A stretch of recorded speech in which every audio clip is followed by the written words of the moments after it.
Hello, everyone. Welcome to the Arbitration Channel. My name is Lauro Parente, and today we continue a series of interviews with the big names in international arbitration. These interviews are conducted by Maurício Gomm. Maurício is a GST LLP partner in international arbitration. The Arbitration Channel is a think tank that discusses alternative dispute resolution methods focused in arbitration. And this work is made possible by our sponsors who support our initiatives. Now, we're going to take the floor to Maurício. Hello, Maurício. Good morning, good afternoon, and good evening. We are going to start another conversation hosted and organized by Canal Arbitragem, who is run by Lauro Parente. Lauro Parente, thank you very much for organizing and hosting this event, this conversation with my dear friend Yves Derains. Yves Derains is what we can say without any doubt is one of the luminaries of international arbitration for so many years. Yves Derains is well known for the entire international community, but I would like to highlight some of his qualities based on his CV.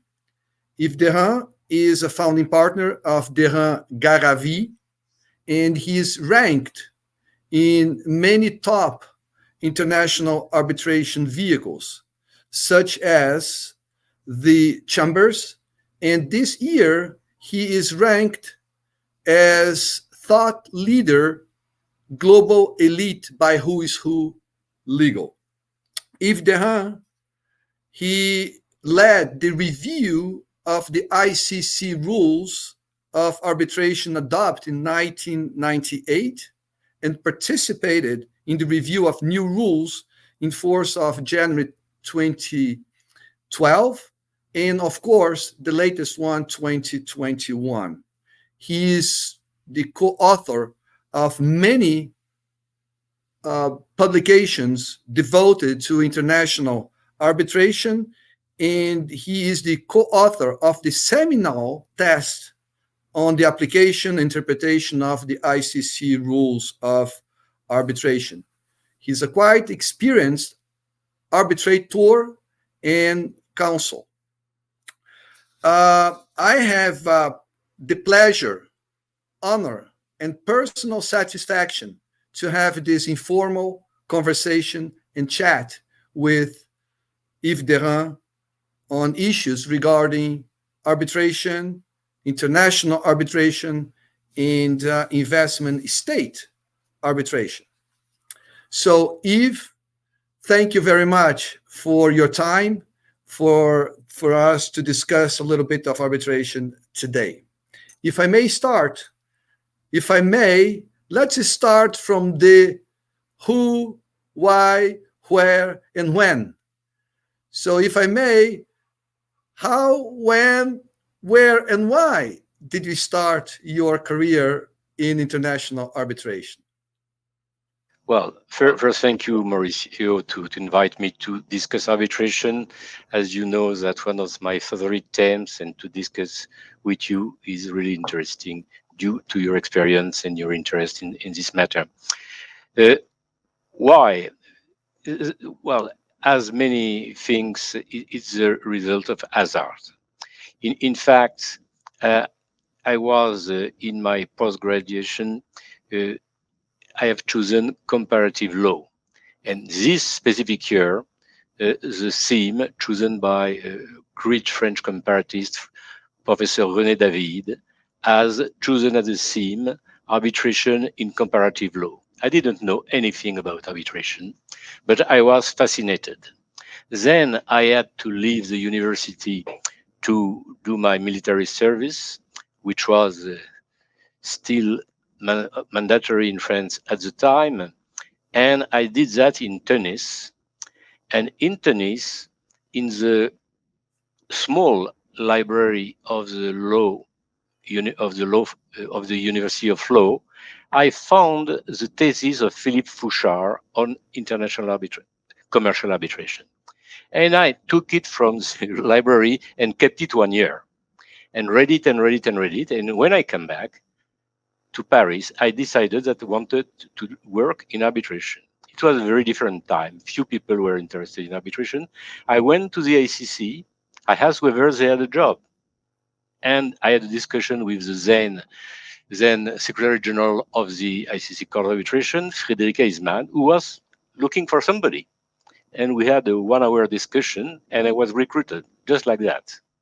And this was the start. I stayed 10 years in the ICC, and leaving the ICC, I entered really in the career of arbitrator and counsel in arbitration. Interesting. You've mentioned, Yves, that was very different. And I agree with you. It was very different back then. Can you just tell us a little bit how different, not only quantitative speaking, but how different was arbitration back then? I think it was completely different because few people were interested in arbitration. Few people were keen to be involved in arbitration. And so it was a sort of a club of people who had a passion for arbitration. And it was not at all popular. I think the best example, when I left the ICC as Secretary General of the ICC Court of Arbitration, no law firm wanted me. Today, the Secretary General of the Court will find a lot of law firms interested by his profile.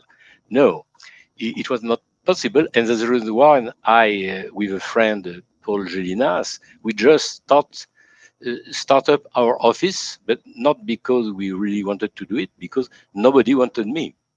All the big law firms that I saw said, well, we have an arbitration or 2 per year. We are not prepared to recruit somebody like you. So I had to go alone, not alone, but with Paul Gélinas. So interesting. The climate was, and this was in 1981.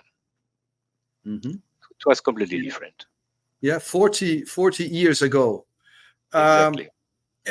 During this time frame, Yves, especially now regarding the ICC or the development of the ICC arbitration, how do you see this or the changes to the rules, changes to the ICC during the last 4 decades? And if you can, how do you see the rules today vis-a-vis the rules yesterday, if I may say so?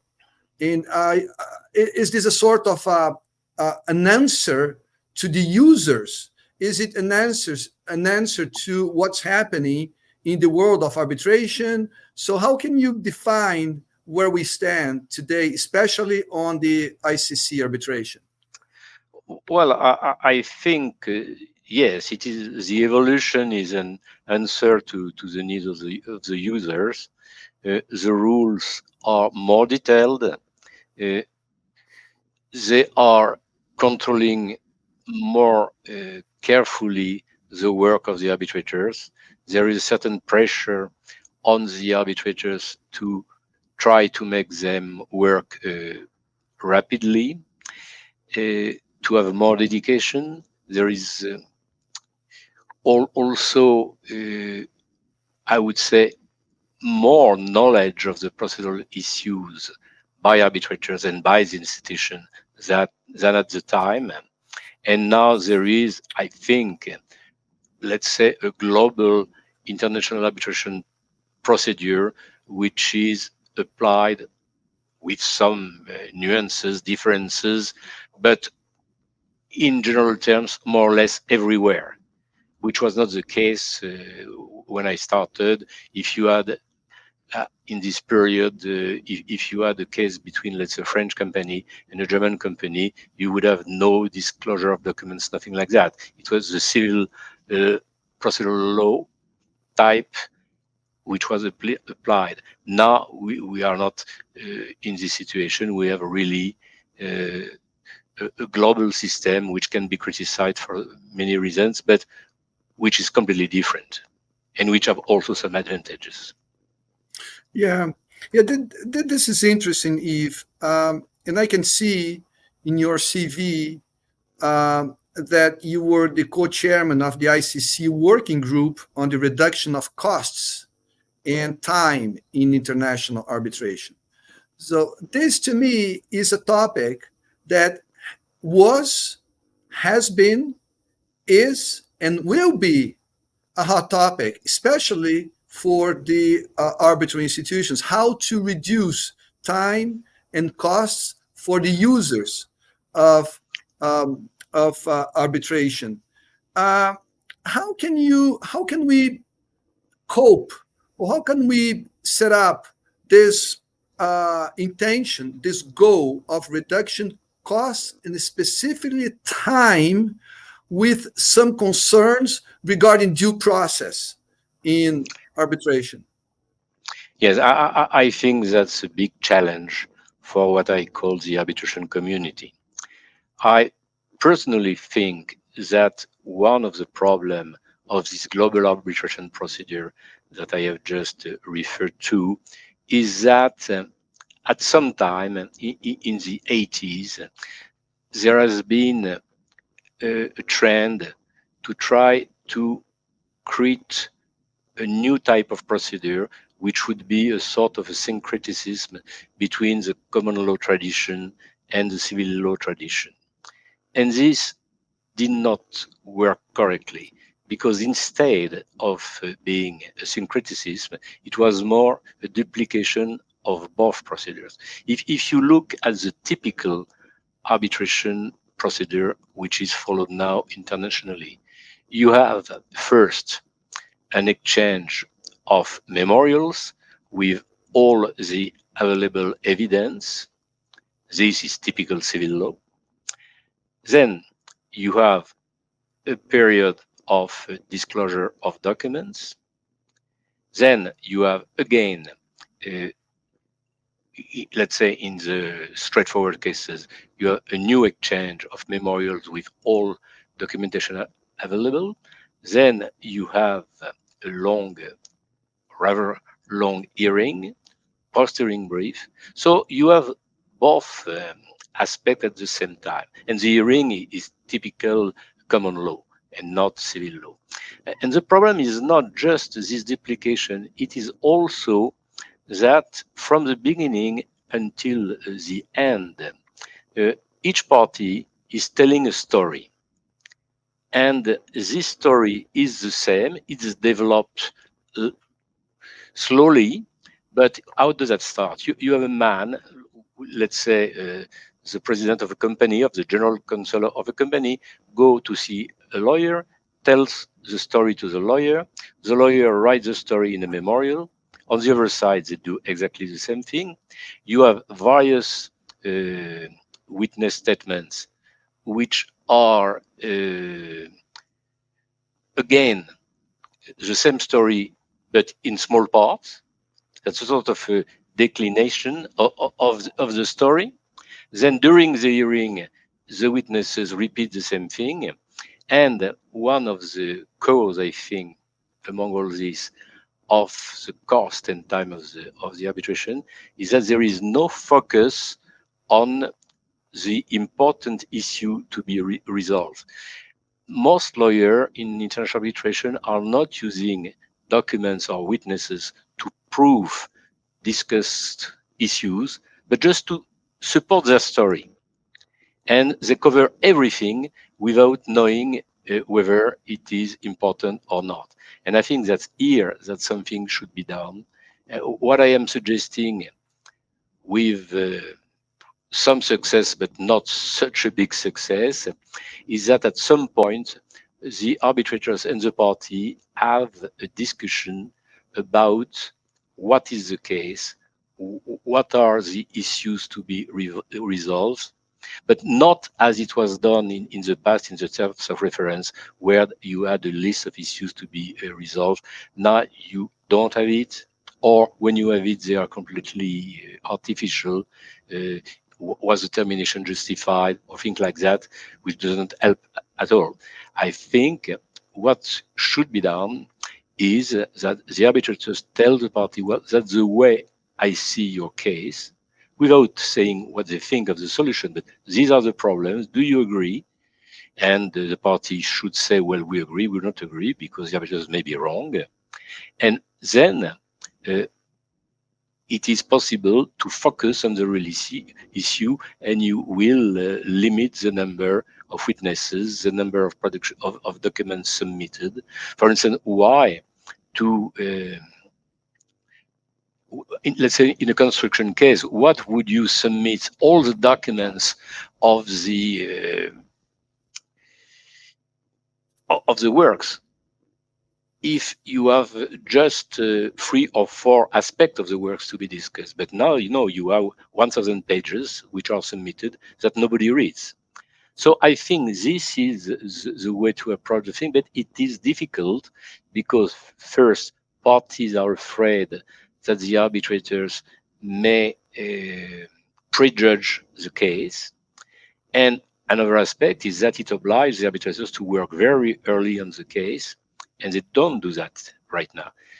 Not all, but many arbitrators wait until 2 weeks before the hearing to really read everything, work to be prepared for the hearing, but they don't intervene on substantial issue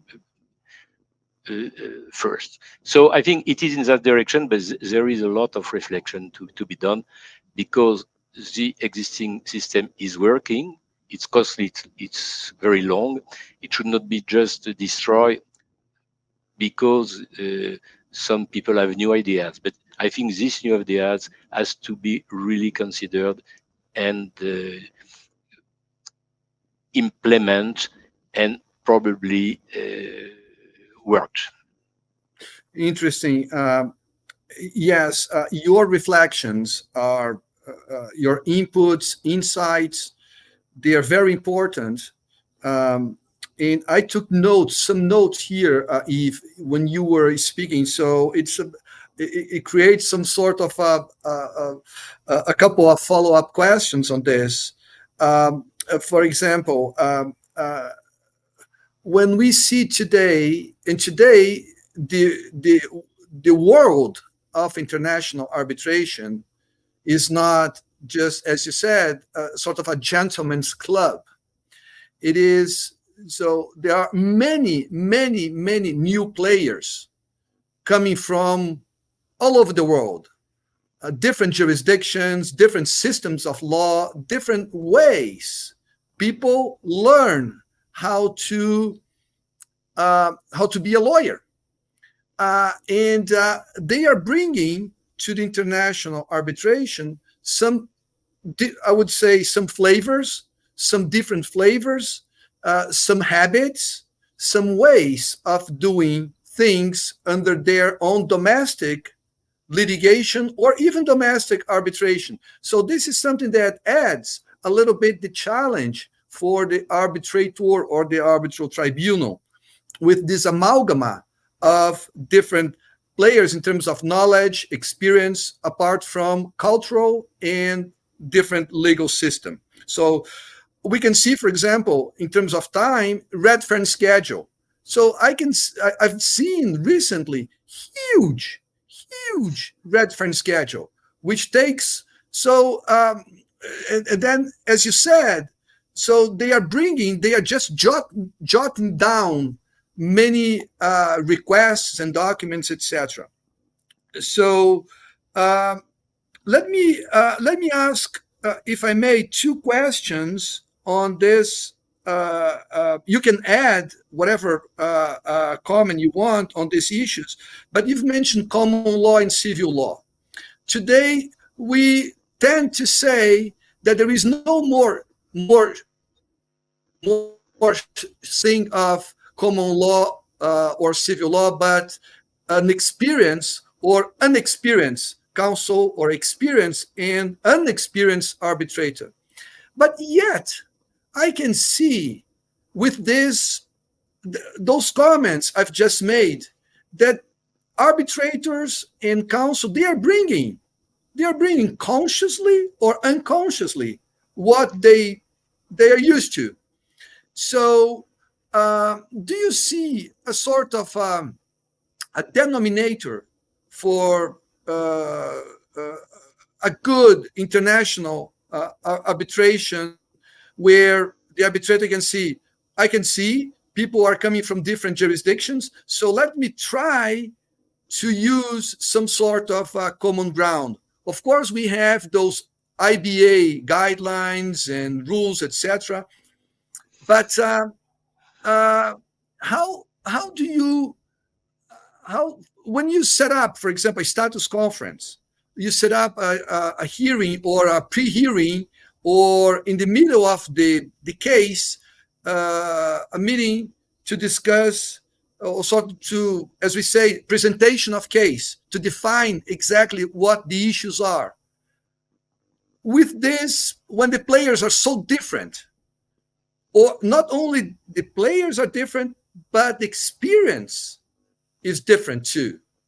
How can you just draw the line in order to not to show some sort of the impression one of the parties think there is a sort of a predisposition from one side to another? That's very difficult, and that's really the challenge, to be, on the one hand, able to help the parties to focus on the issue without showing an inclination toward a direction or another, and in particular because when you are at the beginning of the case, or even more, 1/3 of the case, I would say, you may understand things incorrectly. That's the great danger. What I try to do is to prepare for the party a report with my colleagues of the tribunal, saying that the way we understand the case and we think these are the important issue, and ask the party to comment that before the midstream conference. And often the party will correct the arbitrator. The arbitrator must be very, very modest. The worst arbitrator, I think, is arbitrator who has made up his mind or her mind just at the beginning of the case. I remember a former president of the Supreme Court in France who was arbitrator. And once he told me, well, I understand your case. You want this, you want that. And the other side wants this. No, I told him, Mr. President, it's not exactly like that. Yes, I know these cases, I have understood. What can you do? That's terrible. So you must be very modest, show to the party that you are trying to understand, and that you don't want to impose any view. But you have to be very prudent.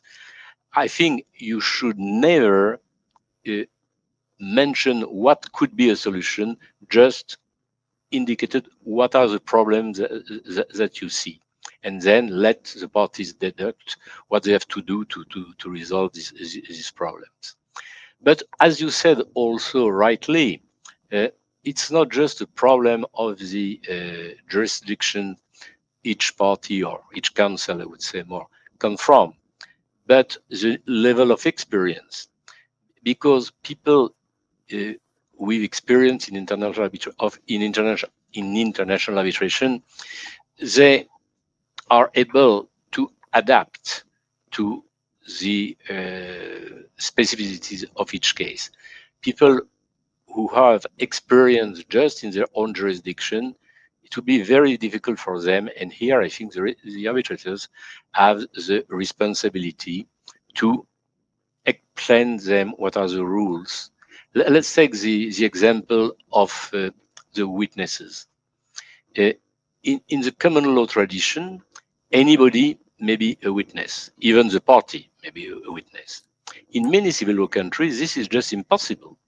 So if you just tell the party, well, by such date, you may present a witness statement, it is possible that the civil law counsel with no experience in international arbitration will believe that he can only submit witness statement from person who have no relation of dependence with the party. You have to explain this thing. Well, you don't know, you don't have to do it if you know who are the counsel, if you know their experience. But sometimes you have to consider the thing differently. You have also to explain to civil law lawyers the concept of disclosure of documents. That because the reaction will, well, I'm not here to help the other side to prove its case. And you explain that the idea is that each party is entitled to have access to the document of the case. It's not a problem of burden of proof. The burden of proof comes only when there is no document, when there is no proof. It is on the basis of the rule of burden of proof that you may resolve the case. Here is just a problem of giving equal access to both parties to the documents of the case. But then you have to explain to the common law lawyer that this access should be limited to documents which are material for the solution of the dispute, and not any documents. And here you have a different type of education to make. So it's not an easy job to be an arbitrator. That's It is fascinating. not. It is not. I entirely agree. It is not an easy task, but it's a learning process. And I always say that I learn a lot of things in all cases. In every case I sit as arbitrator, it is a learning process. It is, as you said, it is a fascinating experience. You've mentioned witnesses, written statements, so I would have many questions more on those two issues. But let me ask you, since we are talking about cultural, different legal tradition and experience, tell us a little bit the life, if you can, the life inside the arbitral tribunal. When you face or when you see a co-arbitrator who is not very well familiar with arbitration, or he or she may be not even a lawyer. So when he or she brings this, how do you, especially on the procedural orders, not so much on the award, which of course can be, we can see dissenting opinions, but dissenting opinion on procedural order is always something challenging. But how can you, inside the tribunal, is there any thought, any input, any reflection that you'd like to make? Well, I think it depends very much of the independence of the arbitrator, because fortunately I see arbitrators to be more and more independent, really more than when I started to be an arbitrator. But let's take the exception. If the arbitrator is not independent, it's not very easy to convince this arbitrator, because it's not a problem of discussion, it's more a problem to be able to impose something. But I may tell you that in my life, I've never seen a procedural order rendered by majority. So I know it exists, but it is very, very rare. Now, if you have an independent arbitrator who just does not understand the issue because he has no experience, well, you have to explain, you have to discuss with him, to show him that what you are suggesting to decide is for the benefit of everybody. That's what is very important. You have from the beginning to try to create a relation of trust among the tribunal. That's probably one of the more important things that you have to do, because if you succeed doing that, then you can convince somebody who has no experience. But Yes, there is no two cases which are the same in this regard. So yeah, yes, because yes, I agree. you have the unexperienced arbitrator who is working, you have the unexperienced arbitrator who is not working. It's not the same discussion that you have. So it's not, there is no general rule. Yes, yes, I agree. I agree. And also, this is also very interesting topic. Um, you've mentioned the element of trust. The arbitrator has to build up trust, and this is, I would say, the mediator as well, and adjudicator, etc. What is, in your opinion, the most important characteristic or characteristics of a good international arbitrator? Well, several, I would say. Well, first, and I shall leave that immediately, he must be an arbitrator. I mean, it must be somebody impartial and independent. Otherwise, he is not an arbitrator. But this is not enough. That's a primary condition. Then the qualities, I would think that the first quality is the ability to decide. The worst arbitrator is probably the arbitrator who cannot decide rapidly. And I'm not talking about the time to write an award. I'm thinking of the arbitrator who has to make up his mind because there are a lot of incidents in the procedure. That's even more significant during the hearing when you are you are controlling the conduct of the examination of witnesses. You have a lot of objections. You have to decide immediately. And what the parties expect is that if there is an objection, you accept it or you dismiss it, but you don't enter in long consideration. And I think that is very important, because if, for instance, in a three-member tribunal, the arbitrators withdraw to discuss each time there is an objection, you cannot conduct a hearing. So you must be able to decide rapidly. Probably it needs a certain experience to do that, but that's very important. I think the second quality is the ability to generate that trust that we were discussing. It's not just a trust among the arbitrators, but it's also to have the trust of the parties. This is very important. And I would say that to obtain that trust, the worst thing for an arbitrator would be to try to please everybody. For instance, I've seen arbitrators, if during the examination of witnesses, they dismiss an objection made by one party, they will tend to dismiss an objection made by the other side. And when you do that, you displease everybody, because nobody considers that your decision is just. So you have to be trusted, but you have to follow the rules as they are understood by everybody. I think the third question that we have discussed, the third quality, we have already discussed that, is what I call the cultural neutrality.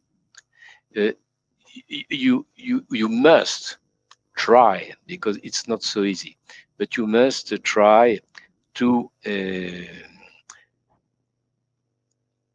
show that you understand the legal cultural differences between the parties, and that you recognize them, and you try to do what you can to take them into consideration. And when I mean cultural neutrality, I don't want to say that the arbitrator should endeavor to know all the procedural law of the world, something like that. No, but just to be aware that there are differences, to be aware that your own national procedure is not a universal procedure, that it's not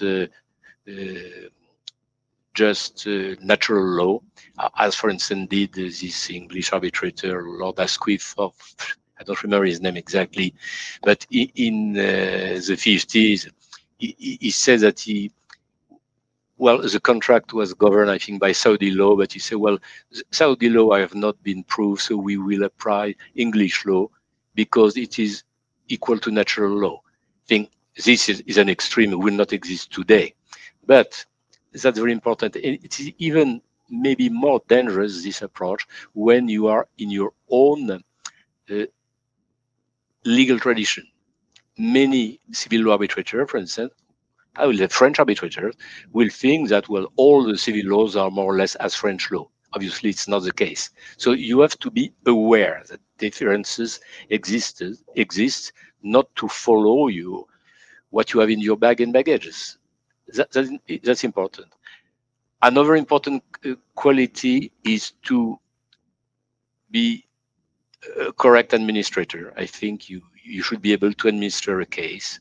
That here you have the problem of the help of arbitral secretaries, and I think that's very important. But you have if you have an arbitral secretary, you have to be able to choose the person and to make that person work correctly. And the last point I would say is the availability, because if you are not available, you may have all the qualities of the world, they will not be perceived by anybody. Thank you, Yves. This is amazing. I think that many people will very much enjoy thinking, reflecting what you've just said. Let me try to combine two of those characteristics, important characteristics that you've just mentioned. One is the ability to decide, and the other one is availability. Not because the others are not important, they are so fundamental, but just for the sake of some sort of going to ask a question based on these two, the combination of these two. Ability to decide. I think this is something that you have to have knowledge, experience, etc., but devotion of time. And this, the counter part of this is what we see, the due process paranoia, because you don't know exactly how to deal because of lack of devotion, lack of focus, lack of time on the issue. And then you tend to, as you said, tend to please both parties, when at the end of the day, you end up unpleasing both them. This goes to devotion of time, and this goes to availability. Is there, and this is something that has been subject of many discussions in Brazil today, there is even a bill that is to be discussed before the parliament to limit it, the amount of cases the arbitrator should have. What is your opinion of what is the right amount of cases an arbitrator can handle? Is this something that there is no way we can draw an average because it depends on the arbitrator himself or herself? Is this something that we can see or it varies from professional to professional, varies from arbitrator to arbitrator, one is quicker than the other, etc. Is there any thought, any input on this topic? That's very difficult, because obviously I think an arbitrator cannot have 50 cases at the same time. That I think it's probably not possible. But then to fix an exact figure, it's very difficult, because it depends on each arbitrator, what is doing this. For instance, let's take an arbitrator who is a law professor, who has to go to the university a number of days per week.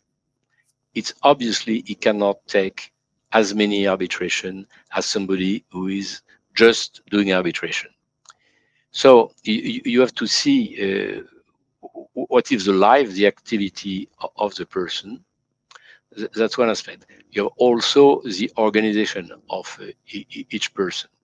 If the arbitrator has a little team with him, working with him, he can take more cases than somebody who is absolutely alone.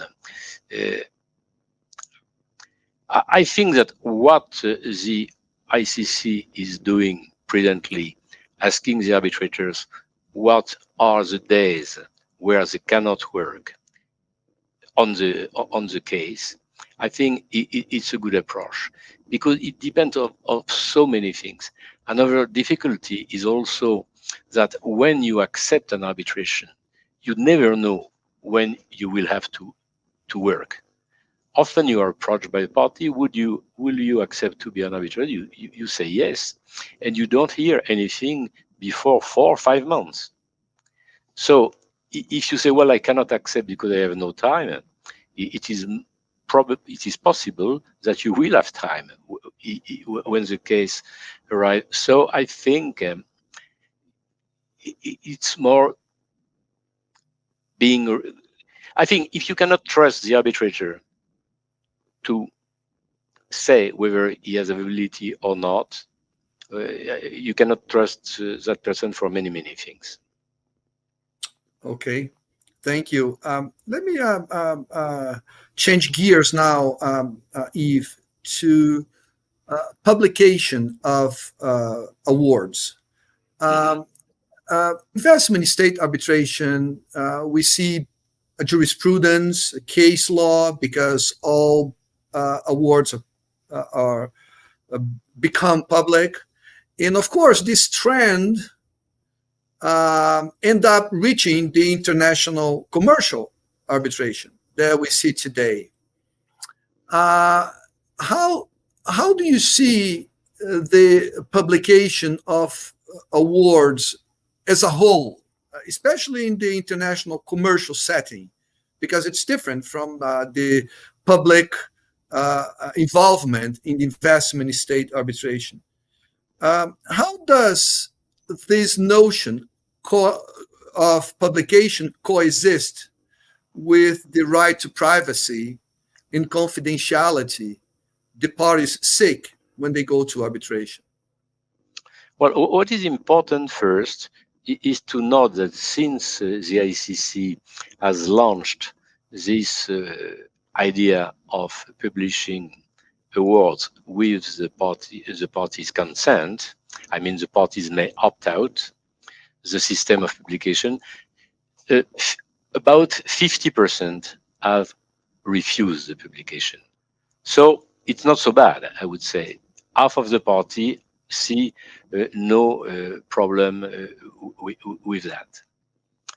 I think it has a certain advantage because it shows to the parties what the arbitrators are doing. It doesn't have the advantage that you have in investment arbitration, because in investment arbitration, in fact, the arbitration awards are creating in great part the law, which is to be are contributing to the development of international law. This is not the case in most commercial arbitration, where the arbitrators will apply a national law. So they don't add anything. They don't add anything to the content of the law. They just apply the law as it is, or at least they should. So I'm not sure that the interest is very, very big. I think it is positive. And if the parties agree, it's better that the parties, when in the future they will choose an arbitrator, they will be able to see whether that arbitrator is able to write a well-reasoned award. I think that's good. I see a possible disadvantage, which is that it may push some arbitrators to make dissenting opinions, because many arbitrators will some arbitrators, many it's too much, some arbitrators who doesn't agree with the solution will prefer to have the parties know it, and they will issue a dissenting opinion, while now if an arbitrator does not say that he's dissenting, or doesn't say that he disagrees with the solution, nobody will think that he agreed necessarily. The award may be done by majority, and that's all. For instance, I remember 20 years ago an award in a big construction case where there was about 50 claims. And I was the president. My two co-arbitrators were not very, very independent. And the result is that the decision on each of the 50 claims was made by majority. But the majority was never the same, because it was depending on the party who was benefiting from the decision. But at the end of the award, we just wrote, this award is made by majority. Nobody knew exactly who was how was composed the majority, although it was not very difficult to understand or to deduct. But I think now probably more arbitrators will be tempted to make a dissenting opinion. I'm not sure that it is necessarily good. It really depends why the dissenting opinion is made. If it is just to show to the party which appointed the arbitrators that you have done your job correctly, I don't think it is positive. Yeah, I agree. One thing is to disagree on a specific issue of law, but the other one is to some sort of provide a message criticizing the fellow arbitrators. So this is something I would say, this is a sensitive terrain, a sensitive issue. Let me then go to the since we talked about the dissenting opinion, since we talked about the publication of awards, let me go one step further and see and discuss the role of the national courts. In the role of national courts, mainly after the award is made. We know national courts can intervene prior to, or the beginning, or during the course of the arbitration. But what are the current challenges of international arbitration, Yves? And I was writing here the following: in a more global scale, is arbitration in the need of obtaining greater support and better understanding by local courts, nation or global-wise? So, because we've seen so many set aside proceedings, vacatures. I think these sort of set aside proceedings, they are on the rise. But what is the problem there? What is the challenge there? How can you cope? How can you address this issue in a way that arbitration remains its way to develop, but at least, and at the same time, see a better understanding from local courts? Well, I think it's very difficult to generalize. It depends very much on countries. But I would agree with you that after years of increasing support to arbitration in many countries, now you get the impression that the pendulum is going the other way. And why, I don't know exactly. Maybe in a number of countries, the control was insufficient, and now it became excessive. If you take, for instance, the issue of the violation of public order, not public order, mandatory laws or ordre public in French. Public policy. Public policy, exactly. That's what I wanted. I was looking for. In France, the court were to the point where they said that they can refuse the enforcement of an award or annul an award if the violation of public policy is apparent on its face, which I think was going really too far, because if reading the award without entering into the case, you don't see the violation of public policy, it becomes absolutely impossible to control anything. So now we are getting in the other direction, and now the French courts have a different approach. They say, well, when public policy is at stake, the court may review the full case. So the pendulum went from an excessive point to an excessive point, and I have the impression that we are going in that that's a trend which is the same in many countries, although it's not completely true what I'm saying, because if you see what happened in Spain during the 5 last years, it has been exactly the contrary.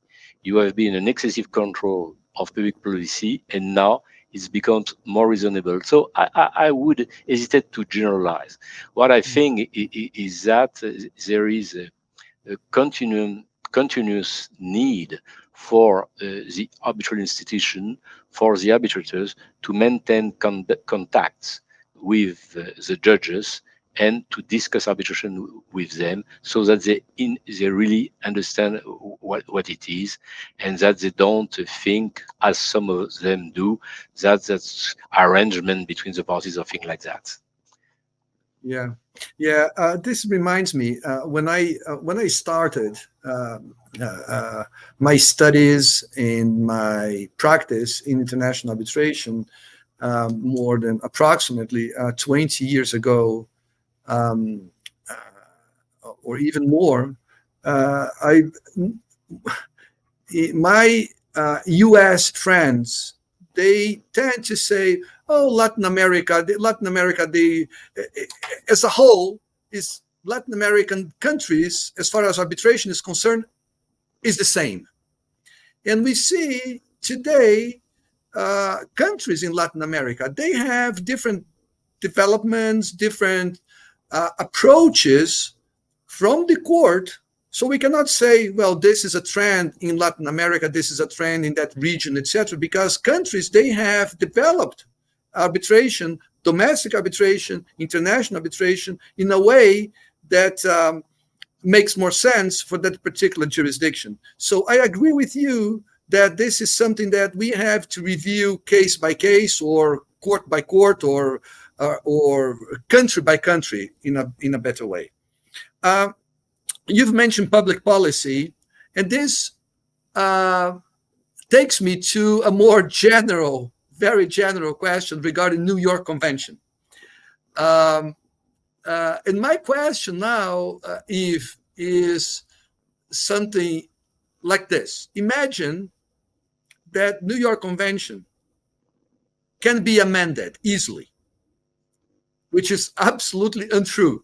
But just for the sake of our discussion here, if New York Convention can be amended after this 60 years, what would you see that could be amended? Or there is no need for any amendment?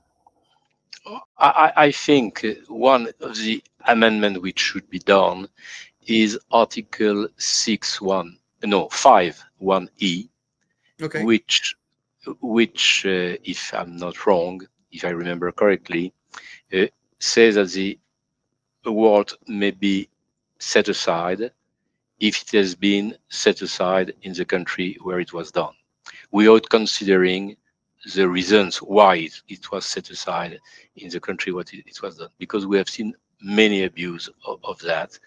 Award annulled in countries which were we have no democratic system, no free judiciary, and the judge in the country where enforcement is sought are obliged to refuse the enforcement. So I think some solutions should be found. For instance, the solutions which exist in the European Geneva Convention of 1961, which introduce exactly the same grounds for refusal of enforcement as the New York Convention, but says that enforcement will be refused if the award has been annulled at the seat of arbitration for one of the reasons which are in the convention. And in that case, the judge will not check what have done the other judge. He will accept what he has done, but the reason has to be there. It must be nullity of the arbitration clause, something which is not just a peculiarity of the local law. And I think that's the more important. I think also that probably the reference to national public policy, which is mentioned in Article 5.2, I think, if I remember correctly, should probably be modified to deal with international public policy. Interesting. Yeah. I really don't. No, but why? Because I don't think that if you have an arbitration between, let's say, a German company and a Brazilian company, and enforcement is sought in France, I don't think that the award should be, the enforcement should be refused if there is a breach of French national policy, which has absolutely nothing to do with that case. The award, let's say, is enforced in France just because there are some bank accounts in France. But the economic operation has nothing to do with France. The law applicable is not French law. Why to refuse enforcement just because some rules which are of public policy in France and they are not part of international public policy should apply? Obviously, you have a way to out of this problem to say that this French rule does not apply to transaction, but no all judge will accept that. So I think this should be modified. That's the 2 points for me which are important. Yes, and I'm glad you raised that, and I thank you for raising that, because you just touched on the Article 5, which deals with the recognition enforcement, which at the end of the day is where the award shall be recognized and enforced in the international community. And your comments also make me think one of the very interesting article that Jan Paulson once wrote regarding the, as he mentioned, the local standards of annulment vis-a-vis the international standards of annulment. So to avoid recognition of a foreign arbitral award should be focused more on the international standards of annulment. I agree. That's more or less the same idea. Yes. Yeah. And okay. So Yves, since our time is unfortunately about to finish, but I'd like to ask, if I may, and if Lauro allows me to make those 2 further questions in a very brief way. One is if you have any comments regarding COVID or post-COVID or post-pandemic in terms of arbitration. Are we going to enter a new normal in terms of hearing So is there anything that you want to touch? And second, if I may, second is, if you can, what is your hint to the young generation who wants to be more involved with international arbitration? These are my two final questions, unfortunately. Okay. For COVID, I think it will remain something, which is the use of a virtual hearing, I would say, for small hearings. You will never have, let's say, a conference for a signature of the terms of reference discussing procedural order number 1 in person. This will, I think, will be always virtually, unless people are in the same city. But otherwise, I think small hearings, small meetings, less than 3 days probably will be virtual. And I think that's reasonable. Maybe also during these almost 2 years, people, because of the difficulty to conduct virtual hearings, have limited the number of witnesses. They have been keen to focus more on the important subjects, and I hope they will keep doing that, even for in-person hearings. Advice to the young generation, that's difficult. What I think, my advice is that, and I always say that to people, young people getting into my law firm, what is important, ever you are an arbitrator, ever you are counsel in arbitration, is look for the facts. You decide on the basis of the facts. You win a case on the basis of the facts. The law obviously is interesting. You have to be able to deal with it, but all your dedication must be in the fact. And for instance, when we are all the discussion about what an arbitral secretary can do or not do, people are talking about drafting the award of not or not. For me, it's not the point. What is important is that the arbitrator should see the document himself and not let somebody explain him what is in the documents. That's the only way he can make up his or her mind. And then if he writes himself or he tells the person writes this, for me, that's the same thing. But the decision must come from the arbitrator, and to have a educated decision, you have to go directly looking at the documents. You don't let anybody to do that. Well, if the secretary wants to look at them, that's very good. You can even talk with him about the document, but you must read them yourself. Excellent, excellent, Yves. Let me make my comments on those two answers. One is, my biggest challenge today with the virtual hearing is called time zone. Depending on the amount of witnesses or the location of counsel, it creates some challenges to start the hearing in a way that is comfortable to everyone involved. As far as the hint to young generation, I very much appreciated your suggestions, because what I can see today, the young generations, they are very quick. They want to get the results very quick. They think they go to a cell phone, they Google, they do this, and they get bingo. They get the solution. Read the facts. Study and read the facts. That is a very important hint. Thank you very much, Yves. It's been a pleasure to speak with you, to learn with you. And unfortunately, we have to finish, but I look forward to having more of this conversation with you in the future. Thank you once more. Lauro? Thank you. Thank you very much, Maurício, for your question, which allowed me to think a little bit more than I did so far. Thank you.